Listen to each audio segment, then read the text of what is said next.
estar haciendo un estudio del Espíritu de Dios. Hermanos, si ustedes quieren aprender del Espíritu Santo, el Espíritu Santo está en toda la Biblia. Pero si ustedes quieren aprender específicamente del Espíritu Santo con mayor intensidad, ustedes tienen que leer Lucas y Hechos, ambas obras escritas por Lucas. Lucas fue un enamorado del Espíritu Santo. Imagínense que Lucas escribió más que el apóstol Pablo en volumen, aunque nosotros tenemos muchas cartas de Pablo, 14 cartas si incluimos Hebreos. El volumen de las palabras que escribió Lucas es más que el que escribió Pablo.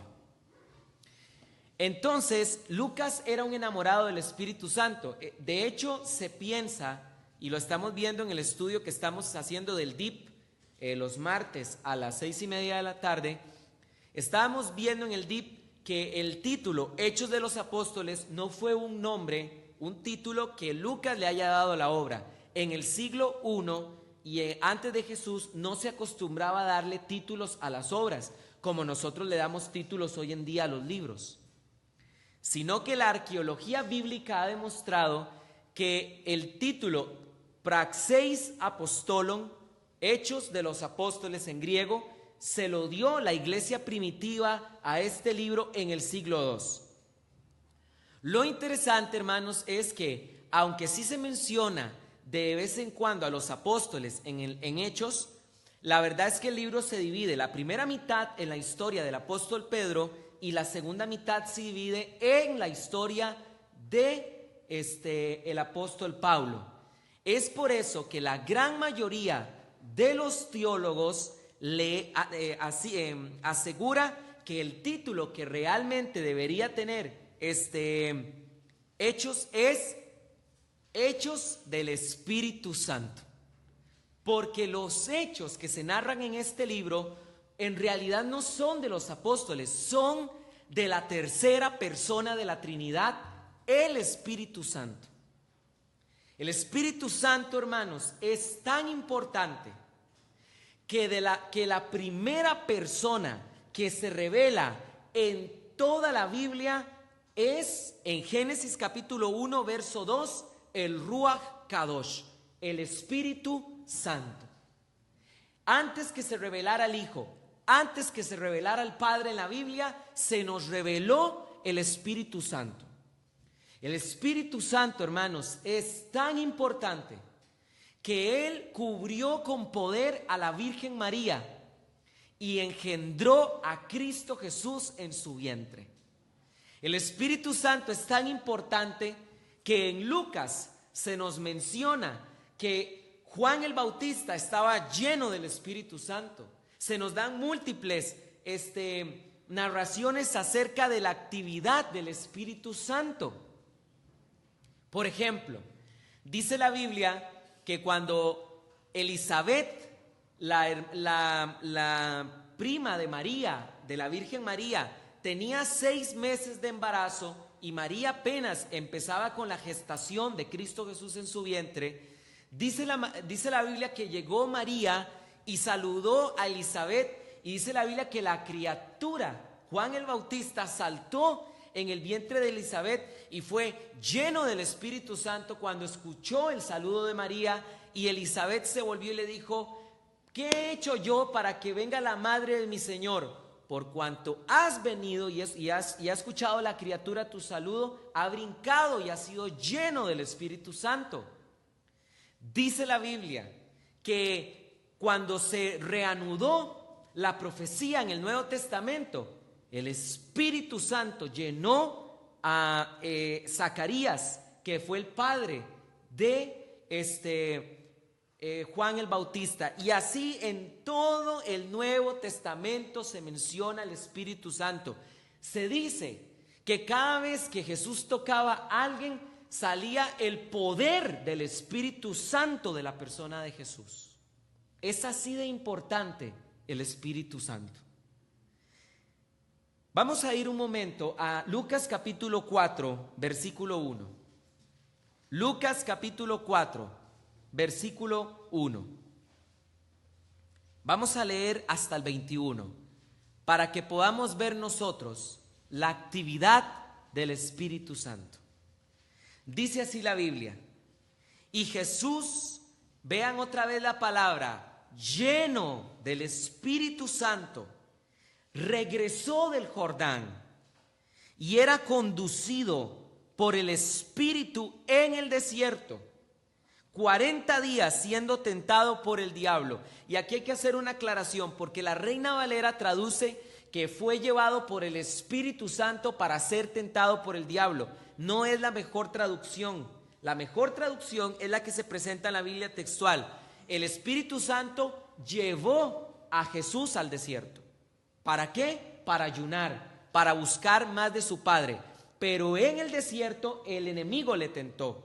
Pero no fue que el Espíritu Santo expuso a Jesús a la tentación, porque estaría en contradicción con Santiago cuando la palabra de Dios dice que Dios no tienta a nadie ni puede ser tentado. Entonces el Espíritu Santo llevó a Jesucristo al desierto 40 días. Versículo 2, siendo tentado por el diablo, y no comió nada en aquellos días, y terminados los cuales tuvo hambre. Entonces el diablo le dijo: ya que eres hijo de Dios, di a esta piedra que se convierta en pan. Y Jesús le respondió: está escrito, no solo de pan vivirá el hombre. Entonces, haciéndolo subir, le mostró todos los reinos del mundo en una fracción de tiempo. Y le dijo el diablo: toda esta potestad y su gloria te daré, pues a mí me ha sido entregada, y a quien quiera la doy. Y será toda tuya si te postras y me adoras. Y respondió Jesús y le dijo: escrito está, ante el Señor tu Dios te postrarás y solo a Él servirás. Vean qué interesante, hermanos, porque Satanás le dijo a Jesucristo: toda esta potestad es mía, a mí me ha sido entregada y yo se la doy a quien yo quiera. ¿Por qué menciono esto? Porque hoy en día hay una rama de la teología que es una herejía completa que se está introduciendo en las iglesias, que se llama dominionismo. Así se llama la rama de la teología, dominionismo, o también se le conoce como el reino ahora. ¿Y saben qué es lo que está diciendo esta rama de la teología? Que nosotros los cristianos tenemos que tomar el reino, que tenemos que tomar los gobiernos, establecer el reino de Dios, que las naciones enteras se tienen que convertir, que tenemos que hacer que las naciones se conviertan al Señor y se sometan al Señor. Esta es una completa herejía, porque la Biblia es bien clara: las naciones se van a convertir al Señor hasta que Él venga. No se habla de la conversión de una sola nación entera en la Biblia hasta que Cristo establezca su reino milenial. Claramente van a haber conversiones. La iglesia le ha sido entregada al ministerio de la reconciliación y nosotros tenemos que evangelizar y tenemos que predicar el evangelio y somos la sal de esta tierra. Pero nunca se nos enseña que nosotros vamos a lograr que una nación entera se vuelva toda por completo al Señor.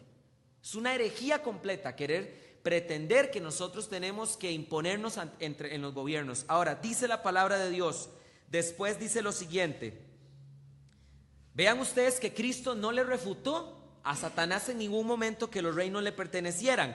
Versículo 9: entonces lo llevó a Jerusalén y lo puso de pie sobre el pináculo del templo y le dijo: ya que eres hijo de Dios, échate aquí abajo, porque está escrito: a sus ángeles dará encargo acerca de ti para que te guarden, y en las manos te llevarán para que tu pie no tropiece en piedra. Y Jesús le respondió y le dijo: dicho está, no tentarás al Señor tu Dios. Y habiendo acabado toda tentación, el diablo se apartó de él hasta un tiempo oportuno. Síganme por favor con mucho cuidado. Ustedes saben por qué razón fue que el Señor pudo resistir toda tentación en el desierto, por lo que dice el versículo 1. Jesús, lleno del Espíritu Santo, fue conducido al desierto. El Espíritu Santo es tan importante que fue el que le dio a Jesús poder y sabiduría para que a través de las Escrituras pudiera rechazar todas las tentaciones que el diablo le había puesto en el desierto. Así de importante es el Espíritu Santo. Pero vean ustedes lo que dice el versículo 14. Jesús regresó a Galilea en el poder del Espíritu. ¿Se dan cuenta ustedes que se está mencionando al Espíritu Santo en todo momento? Del desierto, Cristo regresó a Galilea, pero regresó, no dice la Biblia, con cara de hambre. No regresó muerto de hambre. Dice que regresó en el poder del Espíritu Santo. Y se extendió su fama por toda la comarca. Y él enseñaba en las sinagogas de ellos, siendo alabado por todos. Y fue a Nazaret, donde había sido criado. Conforme a su costumbre, entró en la sinagoga en el día del sábado y se levantó a leer, y le fue entregado el rollo del profeta Isaías, y habiendo desenrollado el volumen, halló el lugar donde estaba escrito: el Espíritu del Señor. Aquí Jesús estaba leyendo Isaías 61:1. El Ruach de Adonai, el Espíritu del Señor, está sobre mí, por cuanto me ungió para dar buenas noticias a los pobres. Me ha enviado a proclamar libertad a los cautivos y recuperación de vista a los ciegos, para enviar a los oprimidos en libertad, a proclamar el año favorable del Señor.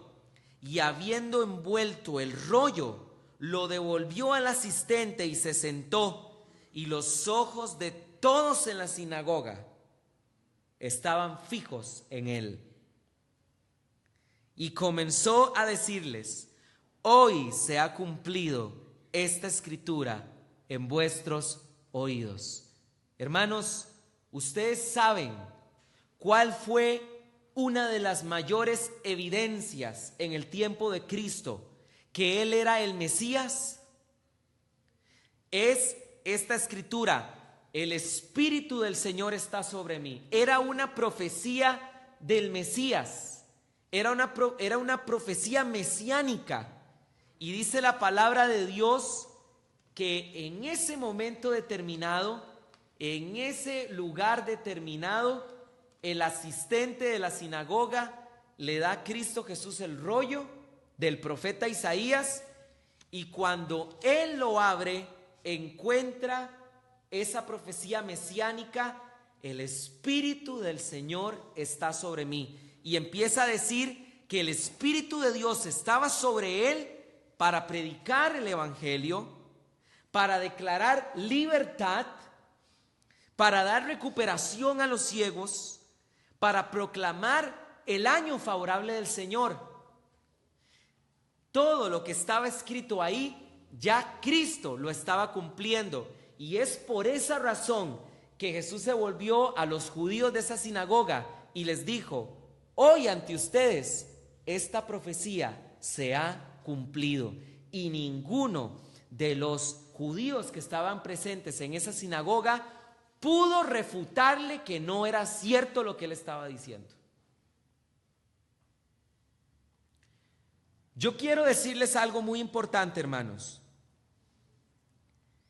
Si hay una época importante en la que nosotros tenemos que ser llenos del Espíritu Santo, es esta época. Miren, hermanos, en el tiempo de Jesús también había muy grande oposición, pero ustedes saben qué era lo que provocaba como una completa confusión en la gente que estaba contra Jesús, que no podían refutar que Dios estaba con él. Es por esa razón que dice la Biblia que cuando el Señor hablaba, la gente tenía discusión entre ellos y decían: ¿para qué lo escuchan? Demonio tiene. Vean ustedes que no podían negar que había algo sobrenatural en él. Tenían que atribuírselo al diablo. Demonio tiene. Y otros que sí creían decían: ¿puede un endemoniado sanar los ojos de un ciego? Estas no son palabras de endemoniado. Son las palabras de alguien que está lleno del Espíritu de Dios. Y saben una cosa, hermanos, ¿saben por qué es muy importante el Espíritu Santo? Es muy importante porque en este tiempo, más allá que la exposición de la palabra, porque la exposición de la palabra es importante y ustedes conocen lo celosos que somos en este lugar de la palabra. Pero yo les voy a decir algo: si hay algo que necesitamos en los cristianos de este país en este momento, son cristianos llenos del Espíritu Santo. Necesitamos que la misma actividad que el Espíritu Santo tuvo en Pentecostés esté también en nosotros. Miren ustedes cómo estamos siendo atacados los cristianos. Como ayer les contaba que una persona se atrevió a agarrar una predicación de un cristiano y cortarle pedazos y ponerle frases que él no dijo. Por Dios, qué falta de ética. Qué falta, como dicen los jóvenes, qué falta de todo. Ustedes saben la bajeza que es, lo que es sentarse en una computadora y durar 1 hora, 2 horas y hacer un montaje y levantarle un falso a alguien y transmitir esa diarrea mental por internet. Porque eso es lo que es, una diarrea mental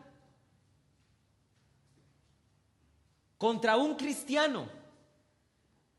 Hermanos, pero ¿qué podrá decir el mundo contra nosotros si nos ven orando por los enfermos y que estos sanen? ¿Qué podrá decir el mundo contra nosotros si nos ve orar por milagros y que ocurran? Una persona dijo hace 100 años, en el siglo XVIII, Voltaire, uno de los máximos críticos del cristianismo, dijo que en 100 años la Biblia ya no iba a ser más leída. Y la Biblia sigue siendo el libro más leído de todo el mundo. Hermanos, ¿quién va a poder hablar contra nosotros si estamos llenos del Espíritu Santo? En la iglesia primitiva, los cristianos estaban surgiendo en medio del imperio romano, en medio del paganismo romano, en medio de la persecución de Roma. Fue hasta el siglo III cuando Constantino detuvo la persecución del imperio romano sobre el cristianismo. El cristianismo surgió con la persecución de los judíos. Y saben una cosa, dice la Biblia que Pedro llegó al templo a la hora de la oración y vio un hombre que estaba cojo de nacimiento, más de 40 años de estar cojo, inválido. Y dice la Biblia que Pedro se volvió y le dijo: no tengo oro ni plata, pero lo que tengo te lo doy. En el nombre de Cristo Jesús, levántate. Y dice la Biblia que se levantó ese hombre y empezó a brincar y entró con Pedro y con Juan al templo. Y dice la Biblia que el Sanedrín se reunió y no podían decir nada porque estaba a la vista de todo el pueblo que ese hombre había recibido una sanidad. Y dice la palabra de Dios que el Sanedrín le preguntó a Pedro: ¿en nombre de quién hicieron ustedes este milagro? Y dice que Pedro, lleno del Espíritu Santo, se volvió y le dijo: sepan ustedes ciertísimamente que en el nombre de Cristo Jesús, a quien ustedes crucificaron, esta sanidad se ha hecho notoria en la casa de Israel. ¿Cuánto estamos pensando nosotros en el Espíritu Santo? ¿Saben una cosa, hermanos? Hemos cometido un error grandísimo. hemos empezado a olvidar a la persona del Espíritu Santo. Y es tan importante que Cristo dijo: les conviene que yo me vaya, porque detrás de mí vendrá el Consolador. Es tan importante el Espíritu Santo que Cristo dijo: no salgan a ninguna parte hasta que sean revestidos de poder. Hechos capítulo 1: Señor, ¿restaurarás el reino de Dios en estos días? Señor, ¿restaurarás el reino de Israel en estos días? Se estaban refiriendo a Isaías 11, cuando dice que el Mesías traerá paz y todas las naciones se convertirán al Señor y la ley saldrá de Sión. Y se vuelve Cristo y les dijo: no les compete a ustedes saber los cronos, los tiempos cronológicos y los kairos y las épocas que están en la sola potestad del Padre. Pero ustedes recibirán poder, dunamis, y me serán testigos en Judea, en Samaria y hasta lo último de la tierra. Hermanos, ¿saben qué es lo que nos distingue del mundo? La persona del Espíritu Santo. El Espíritu Santo es el que transforma nuestro carácter. El Espíritu Santo es el que nos hace vivir en parámetros éticos de altura. Es el que nos hace vivir en honradez. Es el que nos hace trabajar con fuerza y no ser aprovechados y no ser trabajadores vagos. Es el que nos hace ser honestos en los negocios. Es el que nos hace ser fiel en el matrimonio y saber criar a los hijos con sabiduría. Él es el que pone la diferencia. ¿Cuánto anhelamos al Espíritu Santo? ¿Sabían que la Biblia dice: sed llenos del Espíritu Santo? Se nos está invitando a que seamos llenos de Él, a que busquemos ser llenos de Él. El próximo domingo vamos a entrar en ese detalle, porque todos los cristianos ya tenemos el bautismo del Espíritu Santo en el momento de nuestra conversión. Pero lo que sí vamos a tener múltiples veces a lo largo de nuestra vida, conforme busquemos al Señor, es la llenura del Espíritu Santo.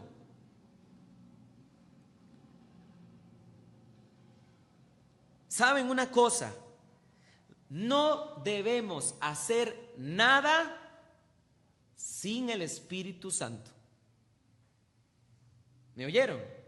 No debemos hacer nada sin el Espíritu Santo. Necesitamos al Espíritu Santo para vencernos a nosotros mismos. Necesitamos volverlo a traer a nuestra mente.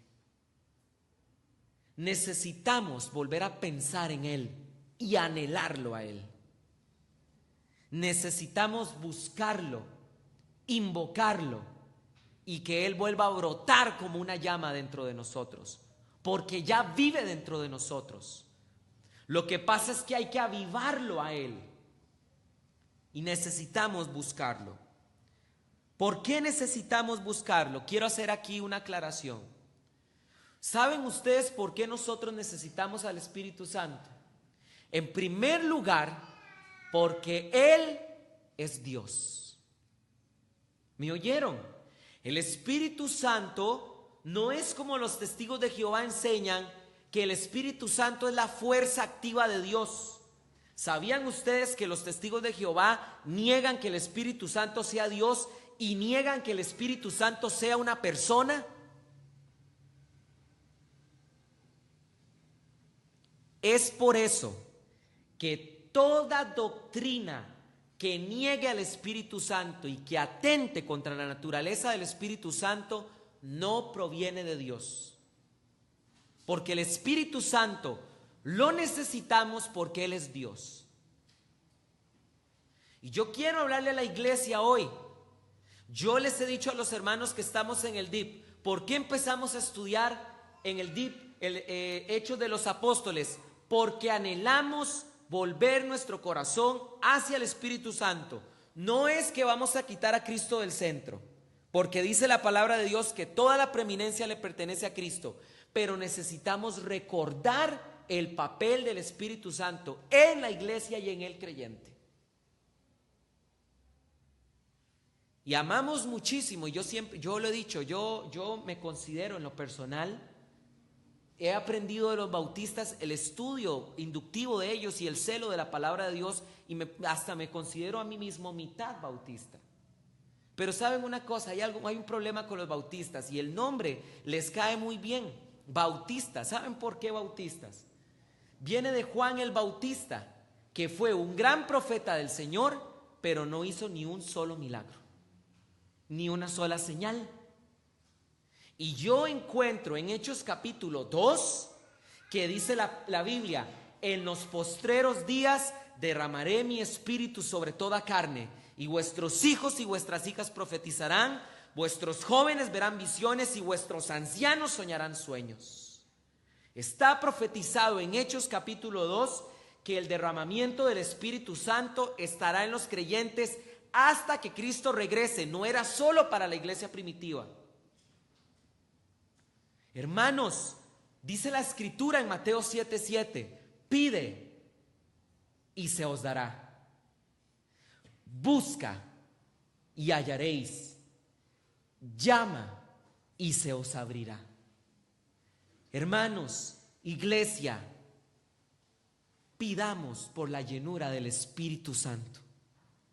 Señor, lléname de tu Santo Espíritu. Lléname de tu Santo Espíritu. Cuando nosotros somos llenos del Espíritu Santo, somos llenos de sabiduría.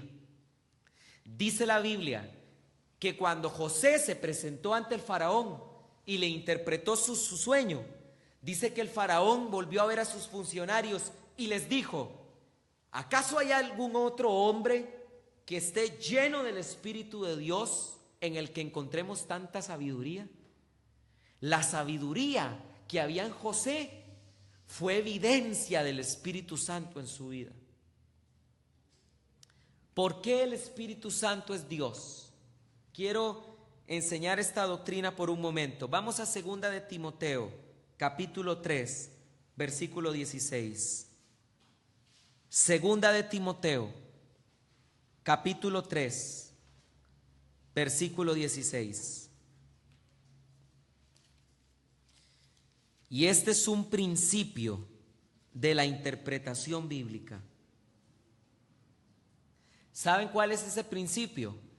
Que la palabra de Dios nunca se interpreta aisladamente. Siempre tenemos que comparar escritura contra escritura. Y 2 de Timoteo capítulo 3, versículo 16, dice lo siguiente: toda la escritura es inspirada por Dios y es útil para enseñar, para la refutación del error, eso es lo que traduce la Reina Valera como redarguir, para la corrección, para la instrucción en la justicia. Quiero ser claro, dice 2 de Timoteo, toda la escritura es inspirada ¿por quién? Por Dios. Dios fue el que la inspiró. Ahora, vean lo que dice 2 de Pedro, avancen unos libros más. 2 de Pedro, capítulo 1, versículo 19. 2 de Pedro, capítulo 1, versículo 19. Vamos a leer hasta el 21. 2 de Pedro, capítulo 1, versículo 19 dice: tenemos también la palabra profética más segura, la cual hacéis bien en estar atentos, como una antorcha que alumbra en el lugar oscuro hasta que el día amanezca y el lucero de la mañana salga en vuestros corazones, sabiendo esto primero, que ninguna profecía de la Escritura produce una explicación propia, porque la profecía, es decir, la Escritura, nunca fue traída por voluntad humana, sino que los hombres hablaron de parte de Dios, inspirados por el Espíritu Santo, o impulsados se puede traducir también. Vamos a comparar escritura contra escritura. Segunda de Timoteo 3:16 dice que toda la escritura fue inspirada por el Espíritu Santo. Pablo escribe eso. Y Pedro nos dice que los hombres de Dios que escribieron la escritura fueron inspirados por el Espíritu Santo. ¿Lo ven? Al Espíritu Santo se le está llamando Dios. Toda escritura es inspirada por Dios. Y dice Pedro, toda escritura es inspirada por el Espíritu Santo. Se nos está aclarando que la persona de la Trinidad que inspiró la escritura fue el Espíritu de Dios. El Espíritu Santo es Dios. Y es por esa razón que lo necesitamos, que necesitamos su influencia dentro de nosotros. Y si les queda a ustedes la duda de que Él sea una persona, vamos a Lucas capítulo 4 un momento. Lucas capítulo 3, perdón.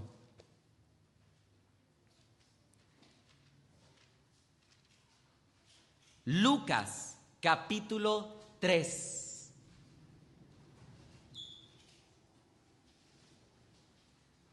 Cuando nosotros comparamos al Espíritu Santo con algo, ¿con qué lo comparamos? Con una paloma. ¿Por qué? Porque hemos hecho una pésima lectura de los evangelios, donde creemos que cuando Cristo Jesús se bautizó, el Espíritu Santo tomó forma de paloma y descendió sobre Jesús. Pero la Biblia enseña otra cosa. Vean lo que dice Lucas capítulo 3, 21. Dice, Lucas capítulo 3, versículo 21, dice: cuando todo el pueblo era bautizado, aconteció que también Jesús fue bautizado, y mientras oraba fue abierto el cielo. Y al descender sobre él el Espíritu Santo en forma corporal, como una paloma, surgió una voz del cielo: tú eres mi Hijo amado, en ti me complací. Qué importante es lo que dice Lucas. Dice la palabra de Dios que el Espíritu Santo descendió en forma corporal. ¿Qué significa esto de forma corporal? Corporal significa que tomó forma física. Quiere decir que Juan el Bautista vio al Espíritu Santo tomar forma de persona. Vio a la persona del Espíritu Santo Juan el Bautista. El Espíritu Santo se dejó ver como persona que es, y descendió sobre Jesús como lo hace una paloma, como lo hace un buitre, como lo hace un zanate, como lo hace un pavo real, como lo hace cualquier ave. Pero no fue que el Espíritu Santo tomó forma de paloma, descendió como una paloma y tomó forma corporal. Es decir, se dejó ver como la persona que Él es. Quiero terminar con estas palabras. Hechos capítulo 4. Vamos a Hechos capítulo 4. Vean ustedes que la persona del Espíritu Santo está muy marcada en Hechos y Lucas. Vuelvo a repetirlo, Lucas era un enamorado del Espíritu Santo y era gentil, no era judío. Hechos capítulo 4, versículo 1. Hermanos, quiero terminar con esto. Nosotros ahorita como cristianos estamos siendo perseguidos por nuestro pensamiento cristiano. Vean ustedes en la televisión a los candidatos cristianos de forma despectiva, a manera de desprecio, como si fuera malo. Dicen el candidato evangélico, el candidato cristiano, como si fuera malo. ¿Por qué no dicen el candidato ateo o el candidato masón? No lo dicen, pero sí dicen de forma a manera de desprecio el candidato cristiano, el candidato evangélico.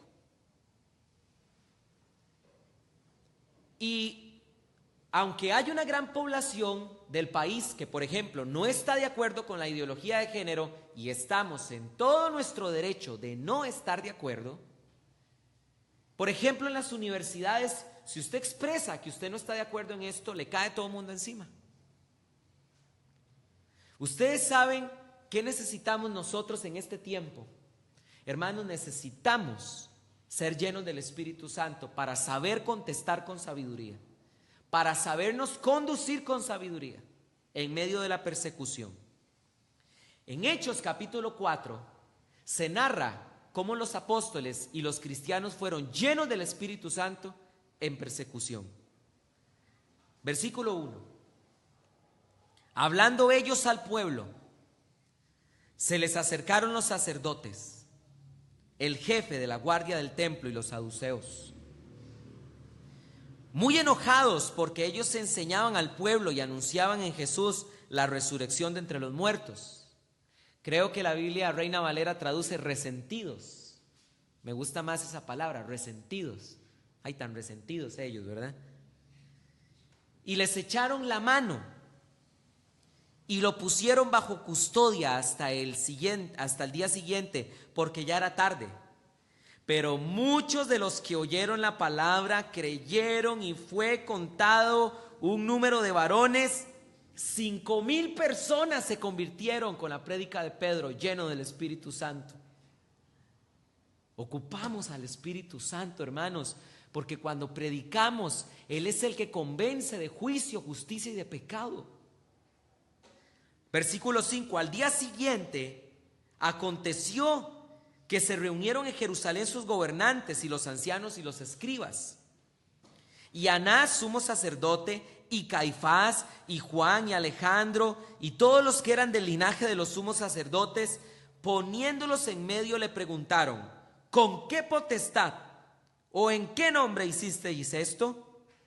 Entonces Pedro, lleno del Espíritu Santo, les dijo: gobernantes del pueblo y ancianos, puesto que hoy se nos interroga acerca de un beneficio hecho a un hombre enfermo por quien ha sido sanado. Vean ustedes que Pedro estaba diciéndoles, vean lo irónico de sus palabras: nos están ustedes juzgando por la sanidad de un hombre, por el beneficio que se le hizo a un hombre. Vean lo irónico de nuestros tiempos. Se nos dice cristianos como si fuera algo malo. Sea conocido, versículo 10, a todos vosotros y a todo el pueblo de Israel, que en el nombre de Jesucristo, el Nazareno, a quien vosotros crucificasteis, a quien Dios resucitó entre los muertos, por él este hombre está sano delante de vosotros. Este es la piedra desechada por vosotros los edificadores, la cual ha venido a ser cabeza del ángulo. Y la salvación no está en ningún otro, porque no hay otro nombre bajo el cielo dado a los hombres en que podamos ser salvos. Mire qué convicción de fe. Viendo entonces la osadía de Pedro y de Juan, y percibiendo que eran hombres sin letras e indoctos, se admiraban y reconocían que ellos habían estado con Jesús. Y viendo al hombre que había sido sanado de pie con ellos, no tenían nada que oponer. Entonces les ordenaran que salieran fuera del Sanedrín y deliberaban entre sí diciendo: ¿qué haremos con estos hombres? Porque ciertamente una notable señal milagrosa ha sido hecha por medio de ellos, manifiesta a todos los habitantes en Jerusalén, y no podemos negarla. Necesitamos ser llenos del Espíritu Santo para que nadie pueda negar que el Espíritu de Dios está con nosotros. Sin embargo, para que no sea divulgado más entre el pueblo, amenacémoslos severamente para que no hablen más en este nombre a ninguno de los hombres. Y llamándoles les ordenaron no predicar de ningún modo, ni enseñar en absoluto en el nombre de Jesús. Respondió Pedro y Juan y les dijeron: juzgad si es justo delante de Dios poner más atención a vosotros que a Dios, porque nosotros no podemos callar lo que vimos y oído. Ellos entonces, no hallando cómo castigarlos por causa del pueblo, amenazándolos aún más, los soltaron, porque todos glorificaban a Dios por lo sucedido, ya que el hombre en quien había ocurrido ese milagro de sanidad tenía más de 40 años. Y puestos en libertad, fueron a los suyos y contaron todo lo que los principales sacerdotes y los ancianos les habían dicho. Y cuando ellos lo oyeron, alzaron unánimes la voz a Dios y dijeron: soberano, tú eres el que hiciste el cielo y la tierra y el mar, y todo lo que hay en ellos, y por medio del Espíritu Santo, por boca de tu siervo, nuestro padre David, dijiste: ¿para qué se enfurecieron las naciones y los pueblos maquinaron vanidades? Se presentaron los reyes de la tierra y los gobernantes fueron reunidos a una contra el Señor y contra su Cristo. Pues en verdad Herodes y Poncio Pilato con los gentiles y la gente de Israel se aislaron en esta ciudad contra tu siervo Jesús, a quien ungiste, para hacer cuanto tu mano y tu designio predestinaron que sucediera. Y ahora, Señor, fija tu mirada en las amenazas dadas a tus esclavos, a hablar tu palabra con denuedo. Mientras extiendes la mano, vean lo que pidieron en medio de la prueba, mientras extiendes la mano para que haya sanidades y señales milagrosas y prodigios mediante el nombre de tu santo siervo Jesús. Pidieron para que Dios los respaldara con milagros y señales. Y termino con el versículo 31. Y cuando ellos oraron, el lugar en donde estaban congregados tembló, y todos fueron llenos del Espíritu Santo y hablaron con denuedo la palabra de Dios. Empezaron a orar, se unieron todos y dijeron: Señor, pon tu mirada en las amenazas y respáldanos con señales y milagros para que en el nombre de Jesús se hagan estas señales. Y mientras ellos estaban orando, hubo un estruendo en el lugar y fueron llenos del Espíritu Santo y salieron a predicar el evangelio con valentía y con osadía. Es la palabra griega parresia, la que se traduce por con denuedo, significa osadía y valentía para predicar el evangelio a pesar de la prueba. Eso significa la palabra parresia. Necesitamos la llenura del Señor para predicar con denuedo y osadía la palabra de Dios. Amén. Voy a pedirles que se pongan en pie, porque vamos a orar y vamos a pedir por la llenura del Espíritu Santo